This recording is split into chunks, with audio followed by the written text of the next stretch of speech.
জয় গুরু। পরম প্রেমময় শ্রী শ্রী ঠাকুরের আতুল চরণে জানাই আমার শতকোটি প্রণাম। শ্রী শ্রী বর্মার চরণে জানাই আমার শতকোটি প্রণাম। শ্রী শ্রী বদ্দার চরণে জানাই আমার শতকোটি প্রণাম। আপনাদের প্রতি প্রত্যেককে জানাই আমার আনন্দিত জয় গুরু।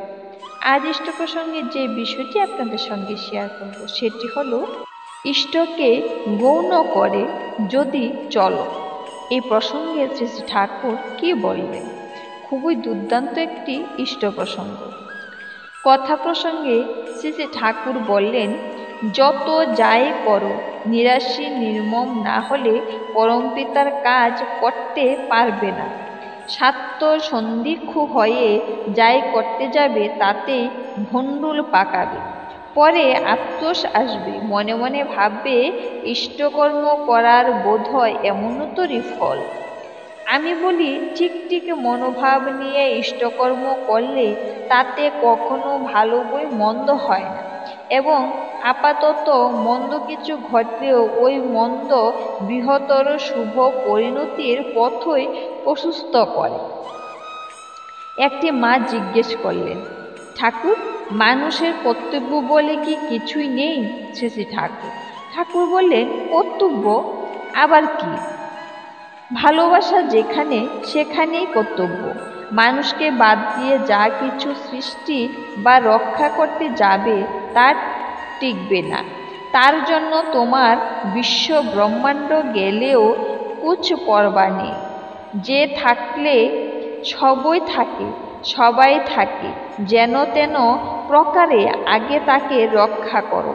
তাকে উপেক্ষা করে যা করতে যাবে তাতে ধ্বংস অনিবার্য হয়ে উঠবে।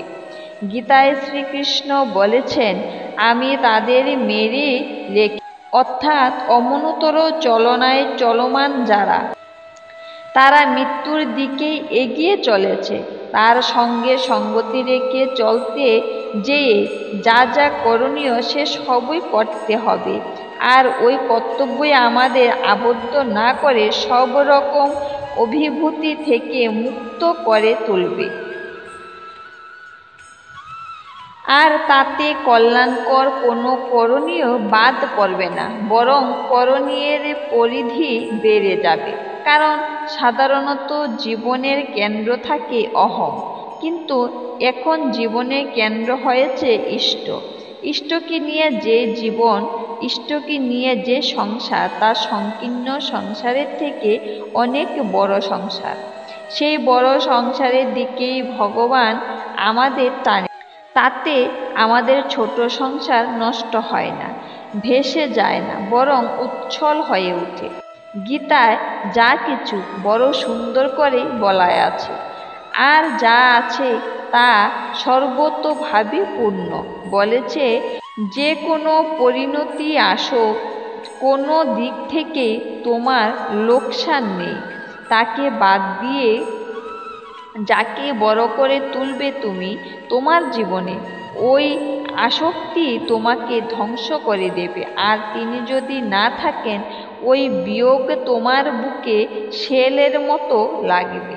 তোমার জীবনে এমন কেউ থাকবে না যাকে আঁকড়ে ধরে তুমি সেই শোক সামলে নিতে পারো।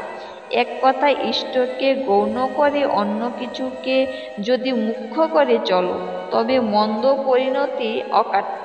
কোনো কর্তব্যই তোমাকে ঠেকাতে পারবে না, রেহাই পাবে না তুমি কিছুতেই। কথা প্রসঙ্গে একজন জিজ্ঞেস করলেন, ঠাকুর, নিরাশী নির্মম হয়ে যে ইষ্টকর্ম করতে হয়, সেখানে মায়ার স্থান নেই?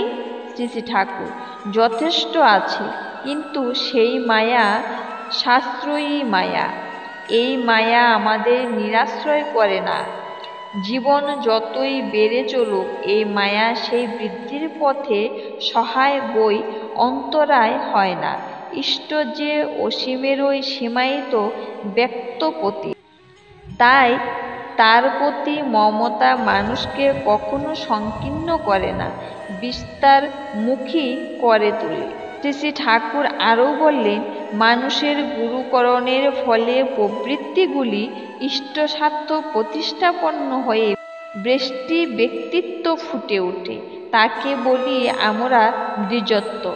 বৃষ্টি ব্যক্তিত্ব উদ্ভিন্ন হয়ে উঠে সমষ্টি ব্যক্তিত্বে, তাকে বলি আমরা ঋষি, ব্রহ্মজ্ঞানী ইত্যাদি। ব্যক্তিত্ব বিকাশের এই প্রসায় অব্যাহত থাকলে বৃষ্টি বা সমষ্টির আর পরমুখাপেক্ষী বা পরাধীন থাকা লাগে না। এ ছিল আজকের নিবেদন। আবারও পরমপিতার আতুল চরণে আপনাদের প্রতি প্রত্যেকের মঙ্গল কামনা করে ইষ্ট প্রসঙ্গ এখানে শেষ করছি। ভুল ত্রুটি হলে ক্ষমা করবেন। জয় গুরু।